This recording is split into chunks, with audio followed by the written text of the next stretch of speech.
My goal is to make this build to deal all the content in the game, including the +4 simulacrum, which is supposed to be the hardest content in Path of Exile 2 at the moment. This is the last run, 15 out of 15 of the +4 simulacrum run, and we did it with no issue consistently. This is a T16 map with 107 delirious on it. We can handle it quite comfortably. At the end, there is a bridge in this map. You can see that we can deal with the crazy mob density without any issue. We are strong in terms of damage and we are quite immortal. On the boss, we can pretty much just 1 or 2 shot all of them. Arbiter Ash, I think we can just position ourselves like that, cast the Frost Wall, and after Winter, hit us twice, and he's gone. I think that's the 5th transition. After the 5th is back, we just kill this guy on the spot. Yep, just like that. Map completed. For Bridge 4+4 boss, I think he went underground first, and we took the hit. Actually, we evaded it, and then we just cast the Winter Frost Wall, and map completed just like that. And this is Doryani. Phase 1 is just like that. It's like 1 shot or something. I can't even see what happened. It's so fast. For Phase 2, I think I positioned me awkwardly in a different location, but it was deleted by just 1 cast of lightning bolt. The previous build that I shared in the channel can already have both very good clearance speed and single target damage. The defense of the build was quite good for me, as I leveled my character from 95 to 96 without a single death. However, some comments in the channel and our Discord expressed the wish to make this build tankier, especially to do Simulacrum +4. I heard you, and this is what I tried to make it tankier based on your suggestion. I will start with the expensive build in this video. Leave your comment below if you would like me to work on the budget build. If this video helps, please like, comment, and subscribe to support our channel. To make us more tankier, the first idea came up to mind is that why not we use a shield. First one, I tried to use Crest of Dura shield to basically have that increase the cooldown recovery. And with that shield, I also use a lot of jewels to have increased the cooldown recovery. And then also a Tomlos jewel to add more cooldown recovery into our notables. With all of this cooldown recovery, you can reduce the blink cooldown very short in less than 1.4 seconds, I believe, maybe around 1.3. That is about around 200% cooldown recovery rate. We can try to use our wand, but if we want to get more spirit, we have to use a Sacred Flame Scepter. The reason of using this one is that not only for the spirit on the scepter, we can also get additional fire damage. However, with all of the cooldown, this is not giving us that flexibility as if we had Temporalis. We have to rely on either Spark, either Frost Wall to keep the map going. So it's kind of works, but it's a little bit clunky. Second option is that based on the comments in the Discord, I also tried this build has 33% block chance, and also block chance is lucky. That means for every incoming attack, we're basically rolling the block twice, and if we do hit block, we will block the incoming attack. This is just to increase our block chance by having that mode.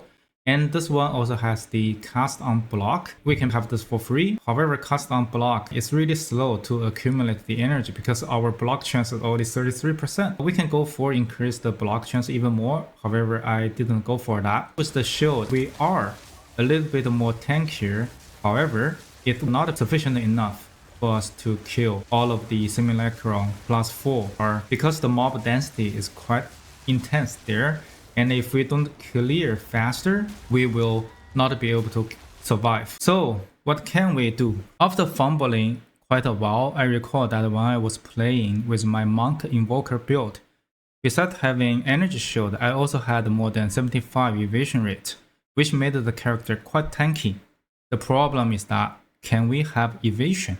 The answer is actually yes. The first thing that I did is that instead of the original enchant, we go for subterfuge mask here. If we go to that notable, for 1 maximum energy shield on our equipped helmet, we get +2 evasion rating. With that, I dropped at the delirious helmet that we had before and put on this rare helmet, which has close to 500 energy shield. I think if we get probably around 400, that should be good enough. Every single point of energy shield will give us +2 evasion rating, which is really great, right? And then on this helmet, we can also look for maximum mana, critical hit chance, intelligence, and some resistances. Because we want to focus on evasion, I changed my ring a little bit as well. More than 100 evasion on both of my rings, which is quite nice. And then I also dropped my outrageous gloves. We won't have critical chance or instant leech. Because we're killing things really fast, we don't need that instant leech. Just what I feel.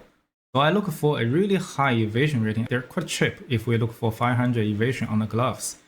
And for a rare gloves, we can also get life, mana, critical damage bonus, and also some of the resistances. Because we want to focus on evasion, I also changed my passive tree a little bit. I will leave the planner link in the description for you to check more detail. And also some of these nodes as well. For the rest of the tree, majority of them are remaining the same. I also had a new from nothing. It's not necessary, but it's nice to have. We can grab storm charged and all natural, and also this notable as well for free, even if they are not connected. This one I explained before. We put it here. We can just get some of the notables without connected. I don't think I make any other changes on the jewel. Instead of looking for crit, we can look for increased percentage of evasion rating. For example, some of the jewel here, we can have increased the evasion rating and also some lightning damage and also elemental damage on it. With all of the evasion settings, we're now at 73% evasion.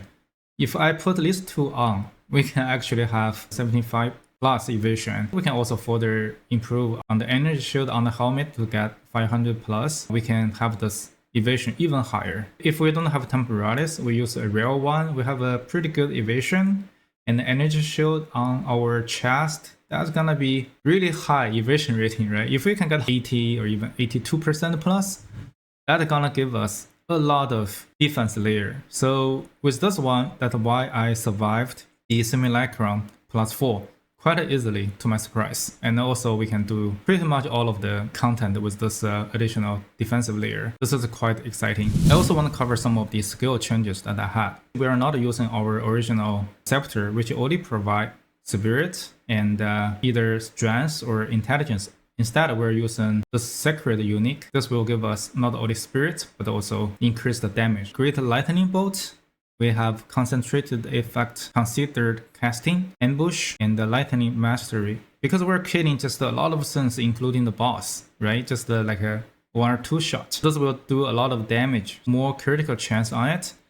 This is gonna help us for the clearing and also for the boss. Because we dropped some of the critical chance on the tree to get more evasion rating. Right now we're at a little bit over 90% critical hit chance and over 400% critical damage bonus. And the blink supported by unbreakable. Second wind, it just gives us more chance to dodge or blink, cast faster using arcane tempo, and also ingenuity, reduce that cooldown. If we are dealing with the maps such as reduce our cooldown recovery, that's gonna help. Grim Fist, of course, and we manually cast Eye of Winter, supported by Unish, Brutality, and the Inspiration. I use level 19 here, but you can use level 13 here, there's no issue. Cast on Dodge, we're using level 19, quality 20, to reduce the reservation of spirit, supported by Frost Wall. We should use the gem level as low as possible. The lowest possible one should be level 8, corrupted. This one is a little bit pricey. We can just use a level 9, supported by Spell Cascade, Impetus, Bone Cage, and Magnified Effect. Bone Cage, the reason is that once we trigger Frost Wall, the Bone Cage will be triggered as well, and it will kill our Frost Wall and trigger Great Lightning Bolt. And Great Lightning Bolt will do critical hits, either clear the rest of the Frost Walls, either just deal damage to the mobs. And then Impetus is very important. For example, if I take the Impetus out, we do a dodge, this triggers the sin, right? But for the next time, we didn't trigger the dodge, and our energy actually is only 91%. We can use a level 21 cast on dodge, but that will give us probably around 94. It's not going to give us 100% energy for each dodge. With this setup, without impetus, it basically means we have to do 2 dodges to trigger our Frost Wall and the Bone Cage, like that. There's no triggering for one of the dodges. So this is really not good. However, if we put our impetus on into our cast on dodge, you can see every dodge, right? Every blink actually will trigger that, right? So every blink, we will have Frost Wall and the Bone Cage trigger. It will kill everything and trigger the Great Lightning Bolt. You can see that, right? That is pretty awesome. The next one would be the Frost Wall. We manually trigger this. We just use Fortress, Icicle, reduce its life, and also Persistent to increase the duration. What we need is that for the mapping, we just do dodging, right? If we have a Temporalis.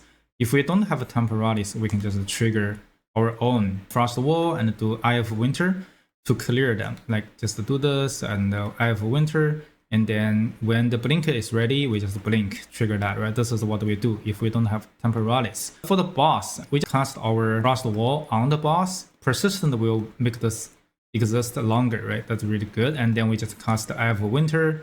The boss probably is already dead. If not, we just repeat this one and then, or maybe just dodge quite a bit. Then the boss will be dead, even like the Uber Pinnacle boss. That's pretty much all of the things that we need. What I learned here is that I have an additional setup for lingering illusion supported by perfusion. What this does is that it will leave a shadow behind it. If the shadow gets killed, it will grant a power charge, right? Power charge itself in passive Exile 2 does nothing. It will support other skills, which consumes power charges. And here we use charge infusion.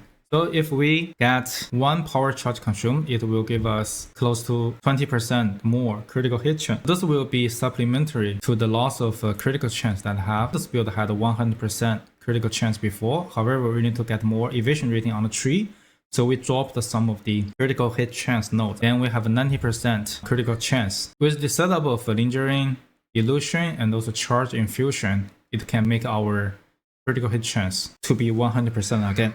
This is really helpful for the mapping, but this is really the icing on the cake. If you want to use this setup, we need to get additional 30% spirit here and also 30% spirit here. If we really want to run this, we have to have a scepter corrupted with increased spirit. And this can go expensive. We don't really need to have this. The planner description with all the gears linked in the description and also the passive tree.